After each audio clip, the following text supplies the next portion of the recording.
Dis-moi, si je peux te poser une question, qu'est-ce que tu aimerais parler, là, maintenant que tu as l'occasion, de dire ce que tu trouves un peu avec la conférence, là, ici, sur les enfants? Est-ce que c'est un cas isolé, ce que tu trouves? Non, c'est ma première fois aussi. Je me trouve entourée parce que j'étais très isolée, abandonnée à moi-même. Pas de famille ici en France, pas quelqu'un face à toute cette machine des lasers. Donc tu es courageuse? Oui, oui. Tu retrouves des personnes qui éprouvent bien plus ou peut-être beaucoup moins? Oui, ça m'a donné encore un plus avec tout ce que je vis. Donc ce sont des bonnes nouvelles, quelque Oui, part? pour moi, oui, ce sont des bonnes nouvelles. Et si tu penses que s'il y a des personnes qui parlent, qui osent s'exprimer et qu'on va avoir beaucoup de témoignages, ce serait bien Oui, pour toi serait... et pour tout le monde? Ça serait très bien parce que c'est les témoignages des autres aussi qui m'a motivé à venir ici. Parce que je voyais déjà des témoignages des autres. Et je dis quoi? Et donc ça existe. Donc je peux aussi, mais j'ai pas encore le courage de témoigner. Mais je dis non, je peux assister à la réunion. Être présent. Pour être, oui, pour être entouré. Pour participer. C'est une participation. Oui. Même si tu es en dehors, c'est beau ce que tu fais. Oui. Très bien. Oui. Merci en tout cas. Allez, on prendra de tes nouvelles et il n'y a pas de problème si tu veux venir nous rejoindre. C'est vraiment important, hein, je vais vous rejoindre. Ouais. Merci. Merci en tout cas. Et bon courage, le combat continue. Merci.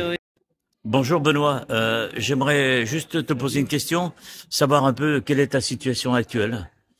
Alors la situation actuelle, j'étais de suspension. Je recommence à travailler le 15 avril. C'est bientôt là, c'est dans 15 jours. Mais entre-temps, il m'est arrivé quelque chose d'un petit peu particulier. On m'a remis au tribunal pour des prises de position, entre autres pour le vaccin pour les enfants. Et puis ils disent que j'ai traité les médecins, mes collègues médecins, de criminels. C'était pas vrai, j'ai simplement rappelé les responsabilités qu'ils avaient s'ils faisaient des vaccins chez les enfants. Ils n'ont rien trouvé aussi. Si un enfant fait une myocardite, je suis désolé. Sur combien? Les myocardites, si on n'avait pas à risquer à faire des myocardites chez les enfants, on n'avait pas à risquer à faire des vaccins qui créent des myocardites chez les enfants. Bénéfice-risque. Sachant que le Covid ne donne rien chez les enfants. Donc, pourquoi on a pris un risque chez les enfants? D'accord. Non, moi je suis pas d'accord. Là, je suis clair et net. Là, je l'avais déjà dit il y a 2 ans et je le répète encore maintenant. On n'avait aucun droit de prendre des risques chez des enfants. Pour moi, je suis pas d'accord. Tu aimerais te lâcher, qu'est-ce que tu dirais là, à l'heure actuelle? Non, je reviens, il m'est arrivé quelque chose de spécial. L'ordre des médecins m'a remis au tribunal pour me suspendre pendant 2 ans. Ils ont demandé 2 ans de suspension, de nouveau. Mais je me suis retrouvé à un tribunal où j'avais le même juge qui m'avait jugé il y a 2 ans et qui m'avait condamné en me traitant de complotiste. Donc, étant donné qu'il m'avait traité de complotiste, on a demandé une récusation. Le problème au tribunal de Luxembourg, c'est que la récusation ne peut se faire que par le juge lui-même. C'est le juge qui se récuse. Et il n'a même pas daigné nous répondre. Pour dire comme quoi il nous ignore et comme quoi il n'a rien à faire de nous. Un sacré bateau. Donc, on s'est présenté au tribunal avec Maître Divisio. Divisio a bien râlé. Il a bien fait comprendre que la justice, elle devait pas être spécialement au Luxembourg comme ils la veulent, mais qu'il y avait quand même une justice à respecter. Donc on a porté plainte au niveau de la Cour européenne des droits de l'homme et puis on a fait un appel en récusation. D'accord. Et aux surprises, l'appel en récusation a été accepté par le parquet général et on a eu le recours là qui est sorti.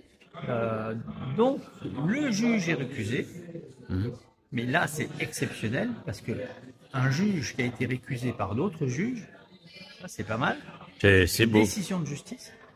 C'est pas le juge qui se récuse, c'est une décision de justice. Et deuxième chose, qui est très importante aussi, ils ont jugé que la composition du tribunal n'était pas légale. D'accord. Donc, on ne pourra plus me juger de cette façon.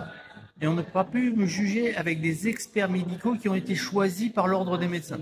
D'accord, ben c'est pour terminer. De toute façon, je partais perdant en avance parce qu'ils choisissent des experts médicaux qui, de toute façon, sont de leur côté. Merci Benoît, en tout cas. Donc, merci. On va changer. Ouais, c'est très bien. Non, mais tu as bien parlé, je sais pas la fin. Peut-on parler des finances concernant les avocats pour se défendre? Alors, normalement, pour un avocat, quand il doit traiter un dossier, ça doit être traité normalement sur une base d'environ entre 3 800 et 4 000 euros. C'est ce que prenne un avocat en temps normal. Mais on est très très mal défendu. Il faut savoir qu'un dossier, il faut le présenter à un avocat où déjà il faut argumenter comme il faut en mettant tout le contradictoire et en mettant les textes de loi qui prouvent que la personne a raison. Un avocat, n'importe qui pourrait récupérer son enfant, mais quand on remet les dossiers aux avocats, c'est du grand n'importe quoi. Il faut tout trier et c'est un travail qui se paye très cher au niveau de l'avocat. Il faut compter en moyenne 30 000 euros et à partir de là, on peut récupérer les gosses. Mais c'est aux parents de faire les démarches, de mâcher le travail de l'avocat pour récupérer son enfant. Le parent doit se transformer en juriste, utiliser les textes de loi et faire un débat contradictoire sur son propre dossier. C'est la meilleure façon de se défendre. Il y a quelques associations peut-être, non? Il y a des associations où ce sont des juristes, mais pas des avocats. Un avocat prend très cher, un juriste, lui, il peut travailler bénévolement, il peut donner ses informations, les partager et donner les mêmes articles. Qui travaille avec son cœur. Voilà, il va travailler avec son cœur, il va faire des démarches auprès des parents, il va les voir, il va les visiter pour faciliter la création du dossier, de façon à le montrer à l'instruction, comme sont censés le présenter les avocats qui ne le font pas parce qu'ils n'ont pas le temps d'étudier là-dedans.